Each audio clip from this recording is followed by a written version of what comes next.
Questa è la prima e unica, sarà elisuperficie nel centro storico di Venezia.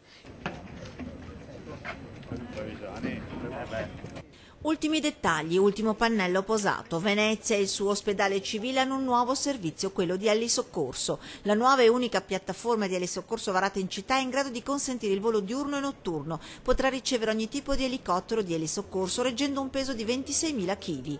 26 tonnellate, questo è anche il peso per il collaudo che avverrà entro una decina di giorni. Stiamo dando a Venezia quello che sto dicendo da tempo, e cioè stiamo dando a Venezia l'ospedale che si merita. Un ospedale che stia attento, che abbia attenzione ai residenti, ma che abbia attenzione a chi viene a Venezia per i vari motivi o di studio o di turismo o di lavoro. Il nuovo elisoccorso sorge sopra il ristrutturato padiglione Iona e gli elicotteri non avranno bisogno di sorvolare i tetti di Venezia, in quanto arriveranno dal lato esterno, per intenderci dal lato dell'ospedale che guarda Murano e il cimitero di Venezia. Un servizio in più che viene dato ai veneziani e non solo. Sanità che passo dopo passo a Venezia cambia volto. A settembre la consegna del ristrutturato padiglione Iona. Questo padiglione ristrutturato è un padiglione che conterrà 200 posti letto, quindi potremo trasferire appunto l'area medica, l'ostetricia, la ginecologia, la pediatria dalla parte monumentale a questa.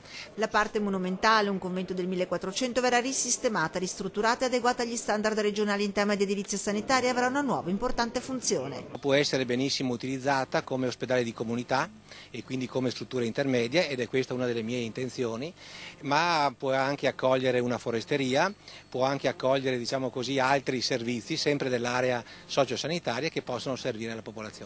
Il direttore generale dell'USL 12 Dalben non dimentica però il Lido di Venezia, dove è prevista una riorganizzazione.